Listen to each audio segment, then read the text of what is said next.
What is up, champs? Champion Trucker coming back at you after my work day. So just chilling here, and I've been thinking quite a bit about money.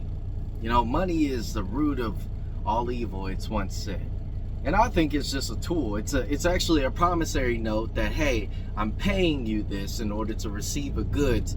Well, I do have to say, with this newly found dating structure that we have called Tinder, Bumble, and everything like that, money is not just something that can buy products like this iPhone or this crappy mic that I really wanted to set up, and it was just god awful. Like the feedback was. Anyway, I'm getting upset. Let me go ahead and calm down. Let's calm down. But now, money can buy you love. And I'm not talking about the love that you feel and it's this magical moment. It's not that. No, it's absolutely not that. It's going to be temporary until, you refunnel that money. And you find out that even if you're a girl or a guy, let's just say you're a guy, right? Or you are a guy, right? And you post on Facebook, I just hit my first million, thank God, blessed up. I guarantee you there will be some people commenting that you probably haven't seen or spoke to in years. And it's insane. And let's just say you do hit a million. The only way that people are actually going to validate that you're a millionaire or hit your first million is if you show it, right? You get that Lamborghini, which probably takes up the entire million, or 200,000 of it, which would be stupid. You just bought a depreciating item. People do that. They get $1 million, they start spending in items that don't appreciate over time. But that's besides the point. What we're going to be talking about is Tinder was really the virus that spread. And so it created this necessity that if you want to get the best people, you have to be in a different tier. Now, this has been something that has, I guess, would be a test of time with kings and princes and everything like that would have money. And they would get the best of the best. They would go out and they would search for a woman. This woman didn't have to have money, but they would pick a woman and then probably 5 or 6 of them at a time and be like, hey, you're gonna be mine, which over time we eroded from that, and we're like, okay, that's not really good. If we have a promiscuous society, or we don't have a family structure, we don't have enough kids to prolong our society. A lot of problems started to arise in that kind of economy when it came down to dating. But now, recently, the shift has gone back to that. We're seeing that, okay, we wanted to have a family structure, the nuclear family. We can have everybody living inside of a house, have a dog that's typically a lab, and then a golden retriever, actually. That's the staple right there. White picket fence, a backyard, possibly a pool that's already built into the ground, not popped up. But that has eroded, and Tinder, originally made for hookups, in my idea when it first popped up in my generation, Tinder was always looked upon like, oh, okay, you trying to get a quick fix, or you can't get a girl in real life. Then it started to be, okay, you could get a girl in real life, but if you want a quick fix, now it's okay, it's just a quick fix. And potentially trying to find a marriage in an app, which majority of people are meeting on apps instead of real life. So we have that question like, oh, okay, where am I supposed to meet that real life person? I'm tired of dating apps. Well, men have stopped approaching, nor can a lot of men actually hold a conversation. Let's be honest. Some of you guys are dull as a dang gunny piece of gray paint. So that's also a problem. But the more money that you have on these apps, you can access different people. And this has already been proven. And we think like, oh my gosh, like dating apps are monetizing. Oh, this is messed up. I need to get a boost in order to get Shaquisha or Kayla or Lil Kim or Becky. Yeah, it's always been like this. It was about time. Like, you see that Netflix pretty much in the future, I guarantee you there'll be premium features for even more. Like, we think that this is just where it's going to begin with subscriptions. No. So Tinder took that model and said, okay, we're going to push this. And then for those people that get lots of likes, even if it's a man or woman, we'll spread them apart. Obviously, there's going to be more men on these apps. So if it's a highly desired woman, we're going to keep, you know, those that don't get a lot of likes, and we're going to keep them away from this premium person. And this has already been known. This is already facts, and people already did the statistics. I even at one point created a female profile to actually understand what was going on. You wouldn't believe, within the very first like 2 hours, I got like 100 matches, and it was only one photo. And then the things that men say are so, it's just, it's stupid. I almost said something, but it's so stupid. The things that y'all be saying when I was doing this experiment is quite crazy. I mean, I don't recommend you do it, but if you do it, you know how sad it is. You got dudes that are like, baby, please send me your Cash App. I'll Cash App you $50 just for having that photo. And now I can understand why the show Catfish is the way it is, because, like, why are y'all even surprised? I wasn't surprised. I knew, like, hey, there's a chance that if I meet a chick, she ain't gonna match up. Luckily, I would say every girl that I met up with a dating app, they didn't look too far from their profile, except for one. That was really wow. That was wow. But you know, it is what it is. But again, money is always going to be involved with the company. It's what grows the company, and that is what keeps the the company going. And a lot of us don't understand that we're monetizable. Every person is very important. Because if your attention goes away from, you know, let's just say Tinder to Hinge, Tinder loses money, right? So they might fix the algorithm and say, okay, let's go ahead and give this guy like 5 matches, and so he feels good about himself, and then we'll withdraw him. You know, it's like a cat and mouse game. And so now, if you're a guy in the real world and you don't want to be on dating apps, yeah, it's going to be a lot harder for you. But if you want to be a magnet, and I'm speaking from a guy's perspective, you're going to have to prove it. You're going to actually have to prove it. Now, there's some times where if you're a good-looking man, you don't have to do as much. You're like, okay, you know what? I'm a good-looking guy, and pretty much if I sit down, I have charisma, I'm fit, I have a good job, and you know, I'm doing all right. You'll do okay. I'm not gonna say you're gonna do astronomically well out here dating, but you'll do all right. You'll do better than the average man. But if you're somebody that doesn't have a good job, you don't have a really good physique, and you're not all that, you know, something to look at, you're gonna have a harder time, and you're gonna have to pay in a lot more. I remember I was listening to this person, and they said that, you know, he's like a sugar daddy in a sense, or he fixes minds. If you know who I'm talking about, you know who I'm talking about. Unfortunately, you can't really say the name, because if you do, certain issues. But anyway, so pretty much what he said was, due to the fact that he worked out and kept a good regimen, and that he's not all that bad looking, the prices that he has to pay in order to get with such lady is lower. I'm not a big, like, huge pusher of something like that, paying, but it is a reality, and I hate that we have to even like pretend. Even on your first date is already monetized. Now, for me, I've been on dates where the girl is just happy to be on a date, just sitting in the car. Now, does it ultimately lead to a successful relationship down the road? No, it doesn't. Now, it all determines, if I had invested a lot more, would it have? I find it that it really doesn't matter. Again, I look at myself, and I'm not going to pretend and lie that I believe, and I got a lot of feedback that I'm actually a good-looking guy.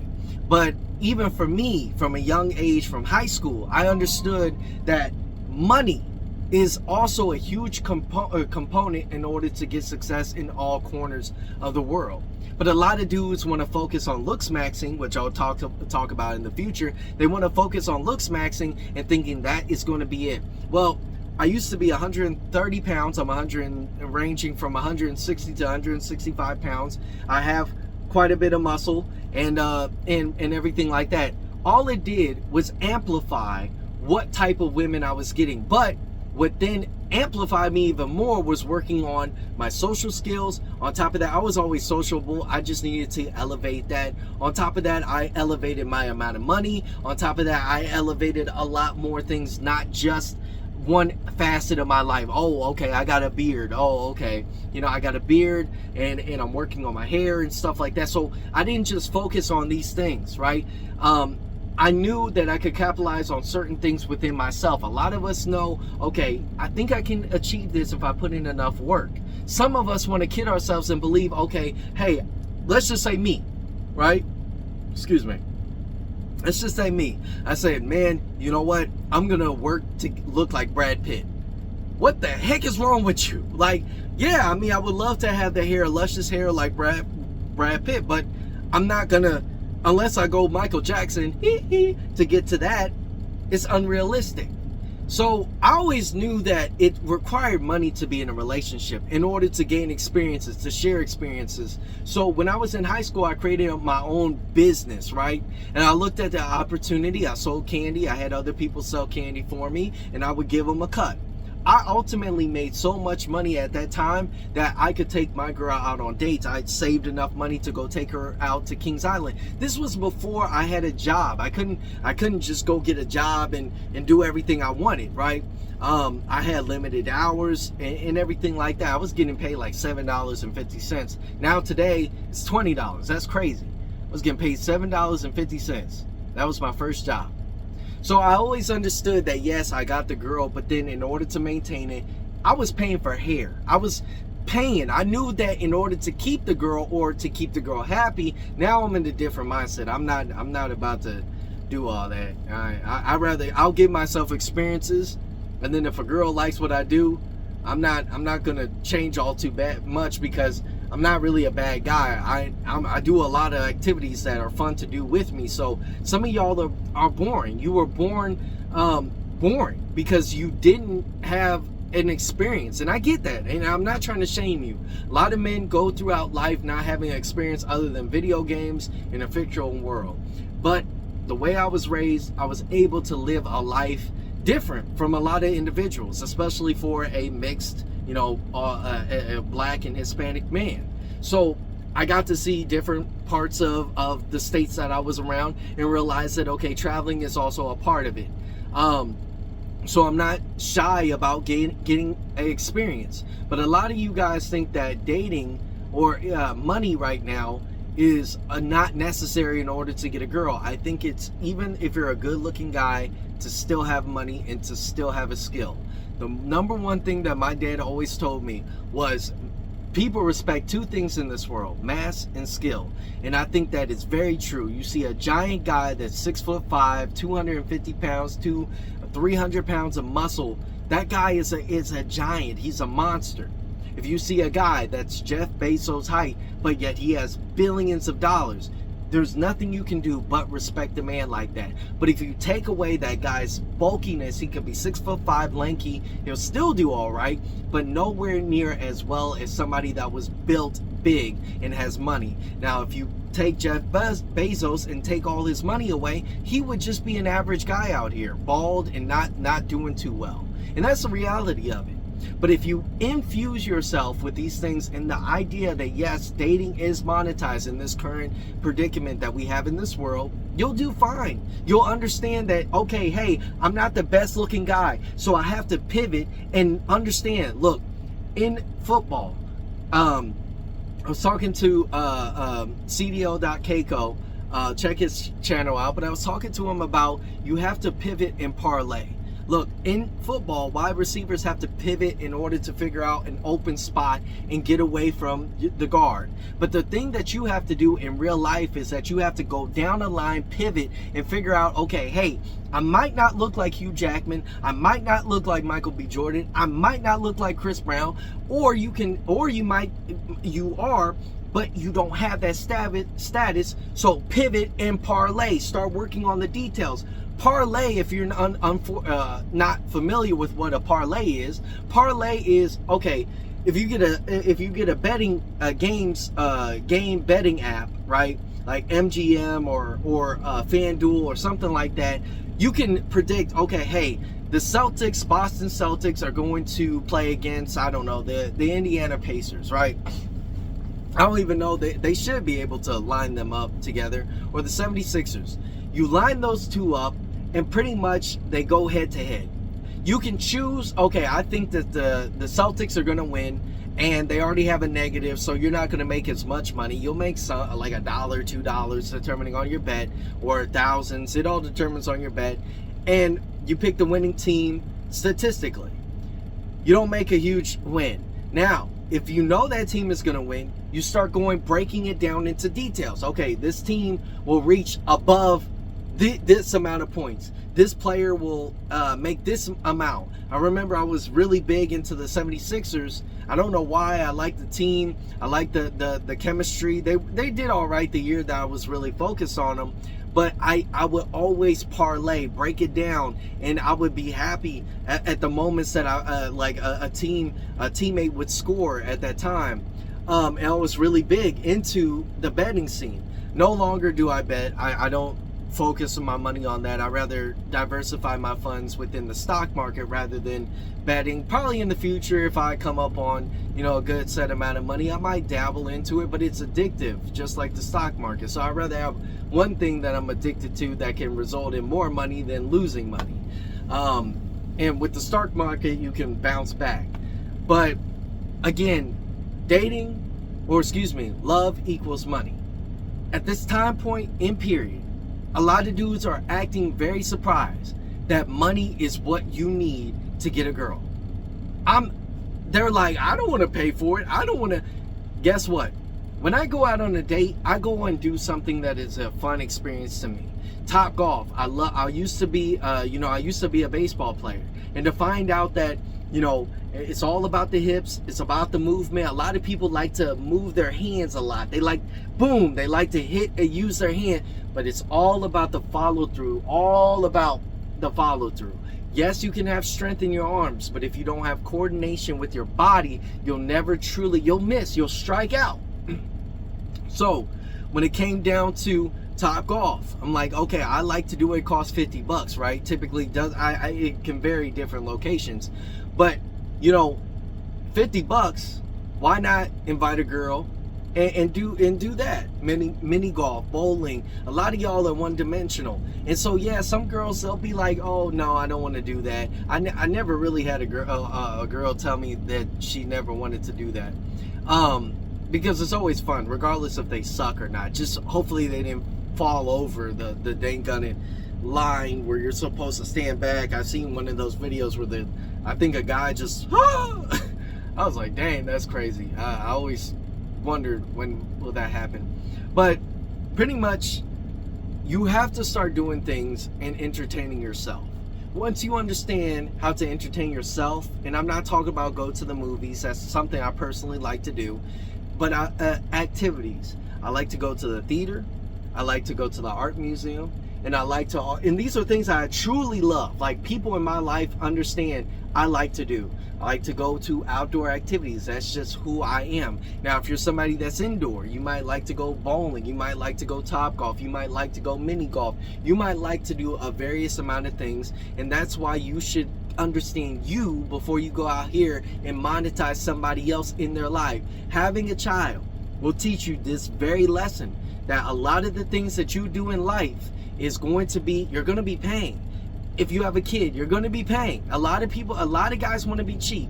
They want to go the cheapest route in order to keep a woman. But I'm telling you right now, in this day and age, it's already bad dating.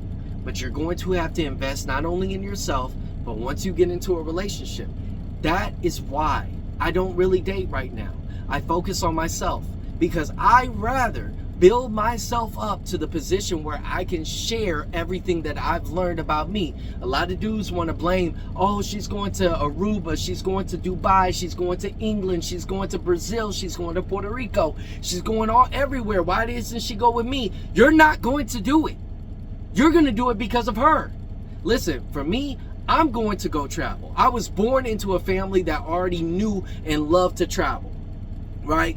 And so I'm going to do this because number one, I was already bred for it. Number two is I need to gain the experience and learn for myself. When I first got into dating, I wanted to give somebody else an experience, not giving myself time in order to know exactly what I like and what I don't like. The moment that you start going to taking yourself to fancy restaurants, you'll start being like, man, I don't like this. This is basic food. It's such a small portion for this. You start being like, okay, the dress code. You have to realize that the forks are on the left and then the spoons are on the right, and you got to put your napkin on your lap in order to catch everything. You have to stay quiet. You have to be calm. You have to be cool. You have to be collected. But unfortunately, a lot of individuals want to start learning and be brand new. One of the biggest things I talk about with my cousin, and he mentioned as well, is that you have to act like you've been there because you should have already been there. But a lot of dudes want to start off life giving an experience that they have to experience themselves. With that being said, thank you guys so much for watching.